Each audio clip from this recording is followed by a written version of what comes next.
I've seen Girl Scout troops with more business credentials. Yet power-forward communities, of which Ms. They gave the groups 21 days to spend $2 billion. They gave those same groups 90 days to take a course on how to develop a budget. Senator Kennedy calls it comical, if it weren't so odious. Welcome to American Hearings. Senator from Louisiana. Thank you, Mr. President. Mr. President, with me today is Mr. John Lowry, who's one of my colleagues from my office, who's been a big help to me. Mr. President, as you know, when Vice President Harris and President Trump ran against each other for the presidency, one of the planks in President Trump's platform was that he was going to review every penny of federal government spending. Why did he say that? Why did he promise to do that? Well, first, there's a moral principle involved. People worked hard for their money, and when they give it to government, they're entitled to expect government to spend it efficiently. Number two, President Trump ran on that plank because of our debt. The federal debt is $36.5 trillion. You know, we throw these numbers around like a trillion, you know, we start to take them for granted.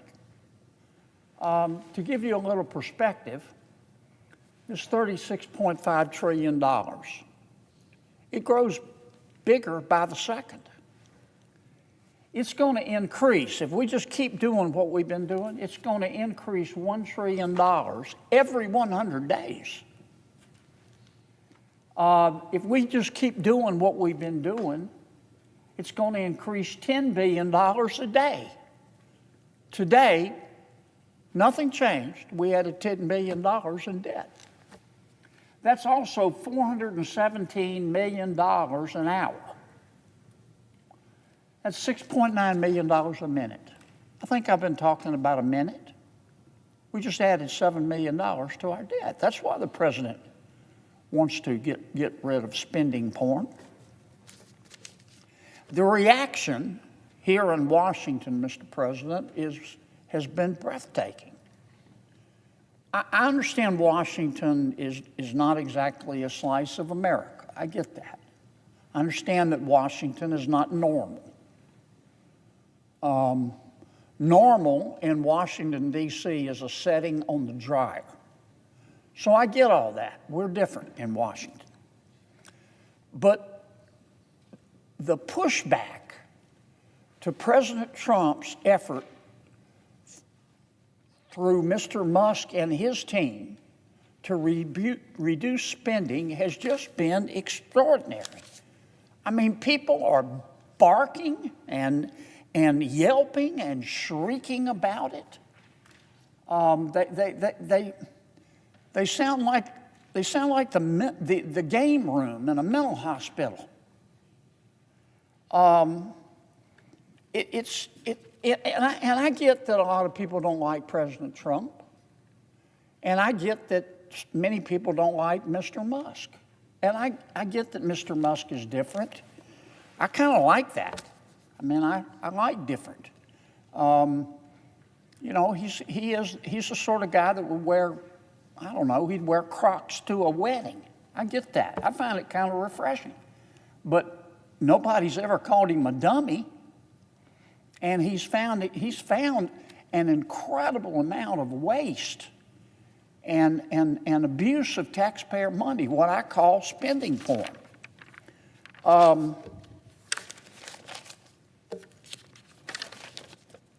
I'm not going to repeat everything I repeated or I said the first time we talked about this, but Mr. President, it seems to me to be once again extraordinary that people are mad at President Trump and Mr. Musk for the process they're using, but no, they're not mad about the money being wasted. I mean, Mr. Musk, whether you like him or not, he's found, for example, $7.9 million he found. We spent to teach Sri Lankan journalists to avoid binary gendered language. He's found money that was given to an NGO to empower the LGBT community in Armenia. He found $1.5 million that we spent to rebuild the Cuban media ecosystem. $2.1 million to the BBC to strengthen the media ecosystem in Libya. $8.3 million spent for equity and inclusion education in Nepal. Does no one care about how the money was actually abused and wasted? Mr. President, it's not unusual for me to be disappointed for some things I see in Washington. And under the last administration, I have to admit, I was disappointed just about every single day. I'd almost gotten used to it. But last week, and this is what I want to talk about, Mr. President, I read a story. It was a story about the abuse of taxpayer money in the last administration. And it was so nauseating that it triggered my gag reflex.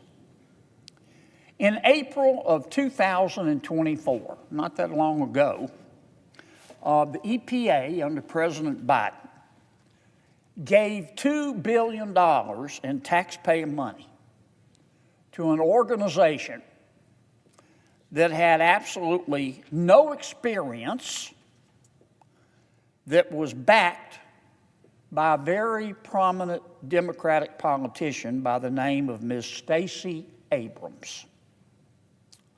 Here's what happened. In 2022, as you know, Mr. President, President Biden and my Democratic colleagues passed the Inflation Reduction Act. Not a single Republican voted for it, not one, either in the House or the Senate. We knew at the time that spending $1.2 trillion, that's what the Inflation Reduction Act cost, would only make inflation worse, not better. And even President Biden eventually admitted that the Inflation Reduction Act did absolutely nothing to raise prices. Even President Biden, at the end of his term, admitted that. So where did all the Inflation Reduction Act money go? Fair question for taxpayers to ask. There's nothing wrong with wanting to know what they do with our money. Let me say that again. There's nothing wrong with wanting to know what they do with our money. So where did all the Inflation Reduction Act, this $1.2 trillion, go?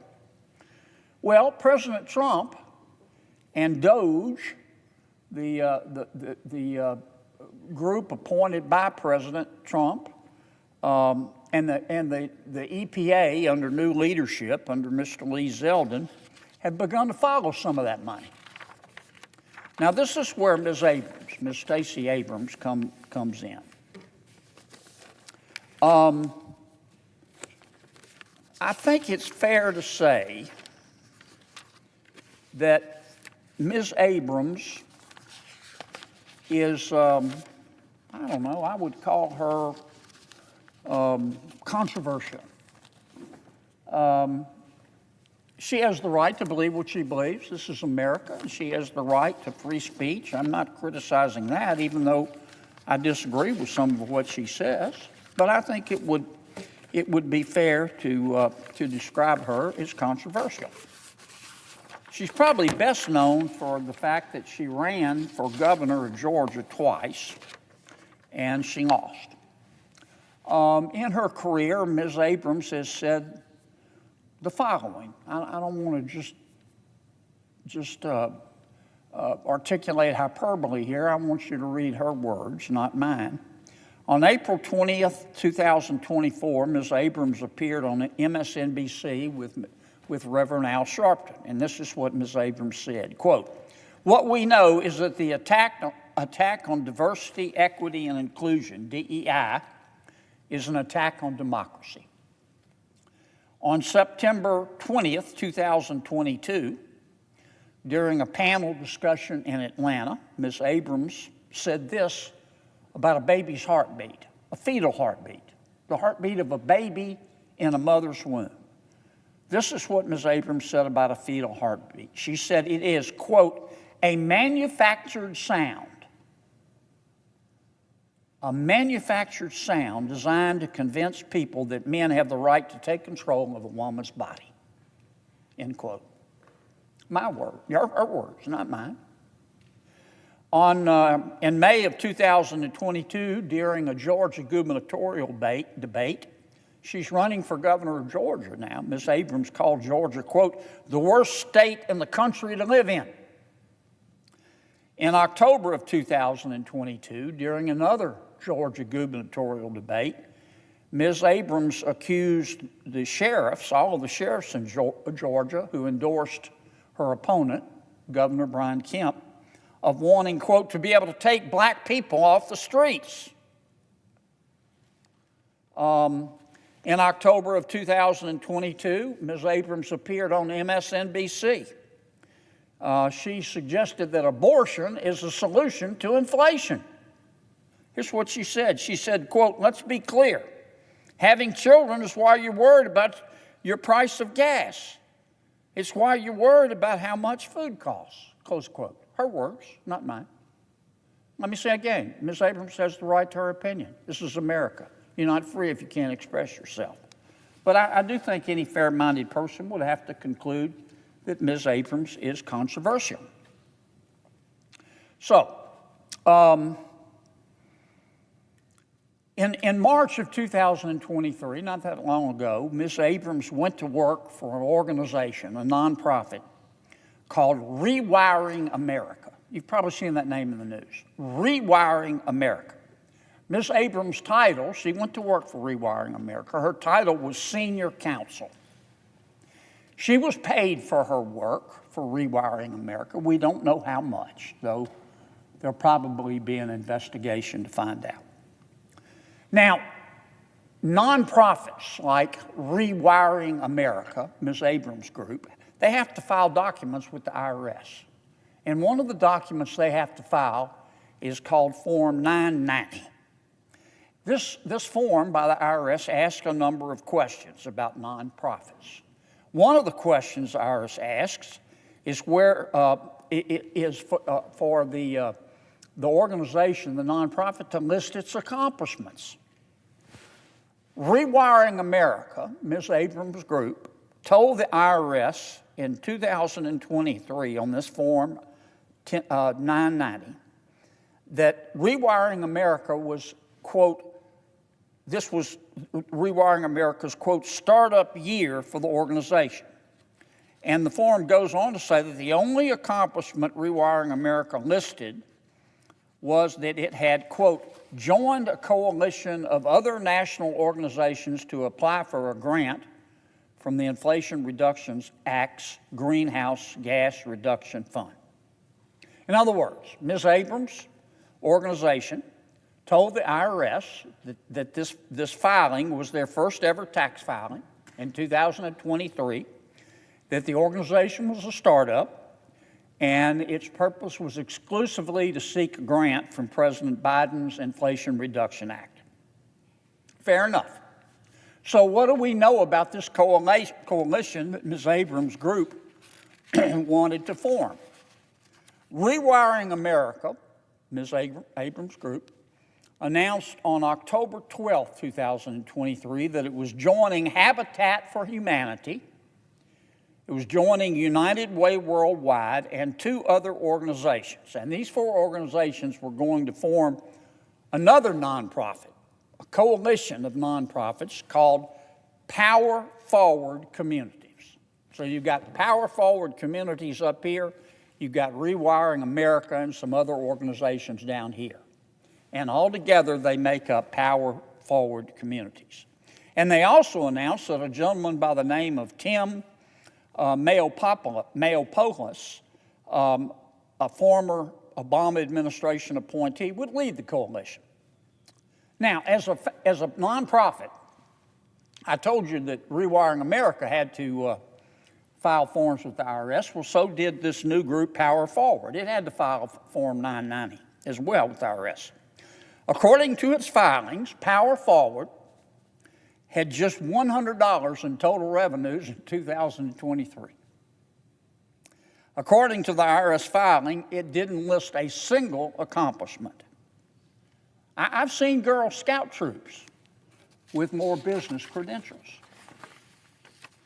Yet Power Forward Communities, of which Ms. Abrams' Rewiring America was a part, had the audacity to ask the federal government for a $2 billion grant.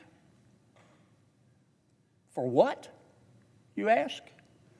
It was supposed to be for, quote, to expand access to clean energy by prioritizing housing, equity, and resilience.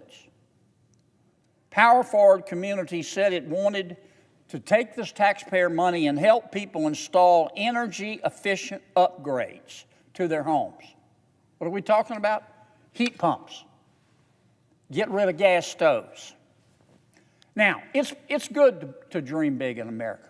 I'm all for that. But under any reasonable standard, Mr. President, under any reasonable standard, one is entitled to ask how these organizations, Ms. Abrams' Rewiring America and Power Forward Communities, brand new organizations, no business experience, $100 in the bank, are qualified to receive $2 billion of taxpayer money from the Biden administration. Now, that didn't stop the Biden administration from cutting a check, though. They took our money and gave Power Forward Communities in Rewiring America $2 billion. You want to know how we ran up $36 billion in debt? That's how.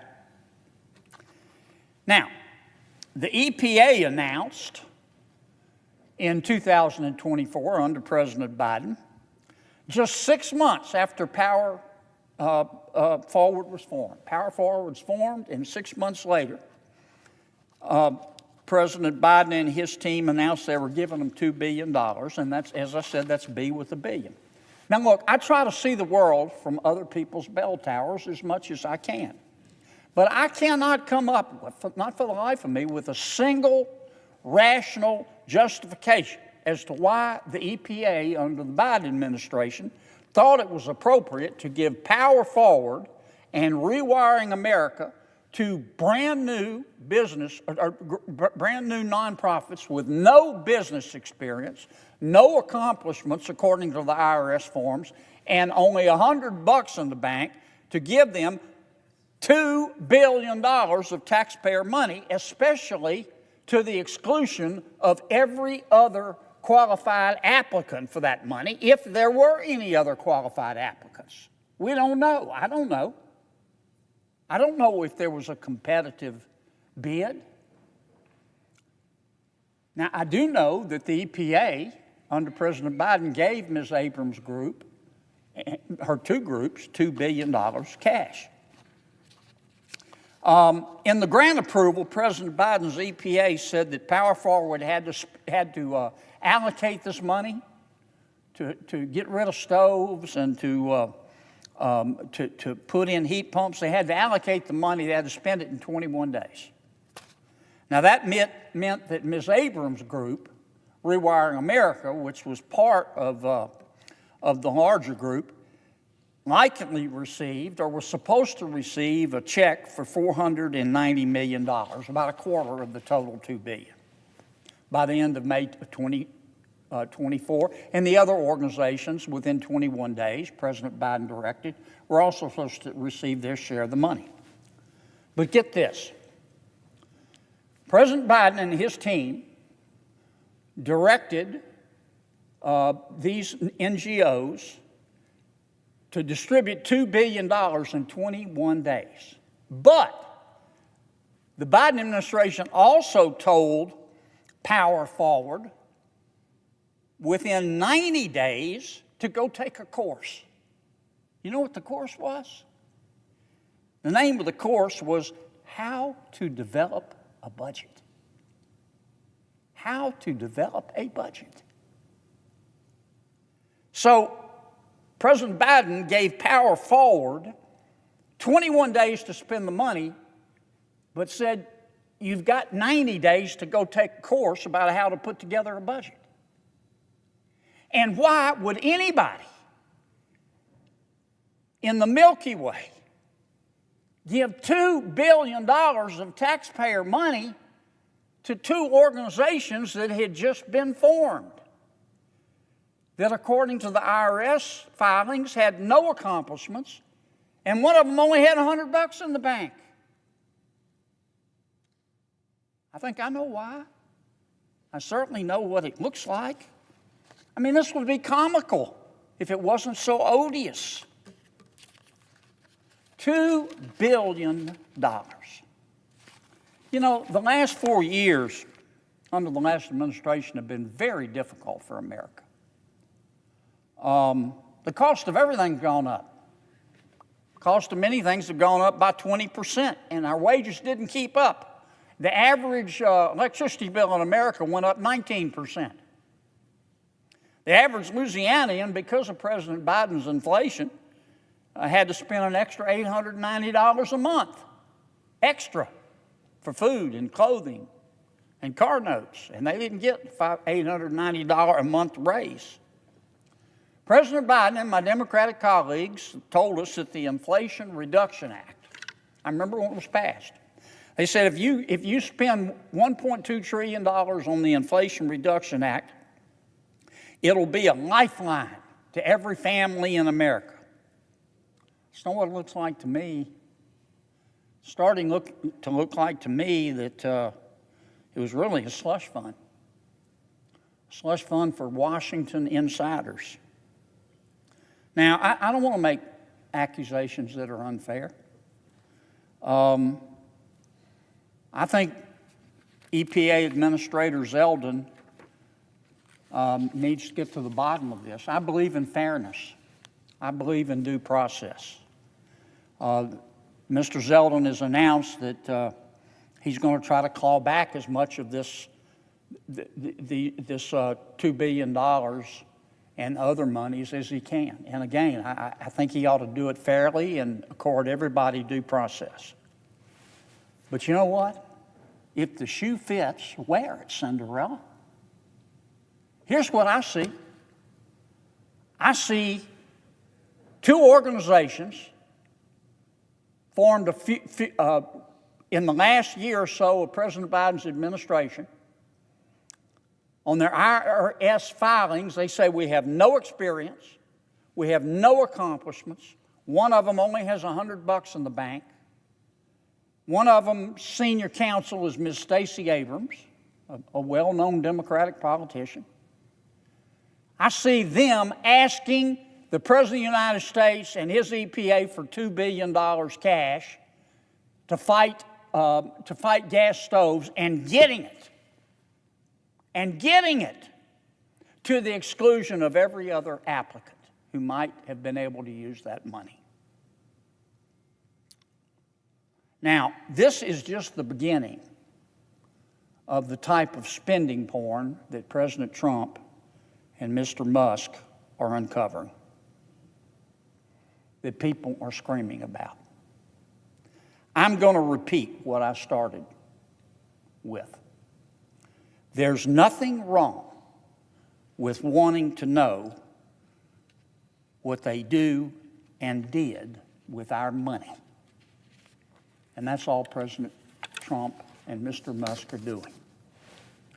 Mr. President. Welcome back to American Hearings. Kennedy's framing is precise and damning. The Biden administration directed two recently formed nonprofits, Rewiring America and Power Forward Communities, to receive nearly $2 billion of Inflation Reduction Act money, outpacing every other applicant in a 2-1-day sprint before the administration ended. One of those organizations listed Stacey Abrams as senior counsel. One had $100 in its bank account. Both filed IRS documents listing no accomplishments. Kennedy's math is deliberate. The same administration that told these groups to spend the money in 21 days simultaneously gave them 90 days to take a course on how to develop a budget. He frames this as emblematic of what he calls spending porn, the broader pattern of rushed, politically connected grants flowing to Washington insiders under cover of emergency spending. His broader argument is structural, not just about these two groups. The cost of living jumped by roughly $890 a month for the average Louisiana family during the Biden years. And the Inflation Reduction Act, billed as relief, increasingly looks, to him, like a slush fund. He credits EPA Administrator Zeldin with attempting to claw back the funds and calls for due process in the review, while making clear he believes the shoe fits. Subscribe to American Hearings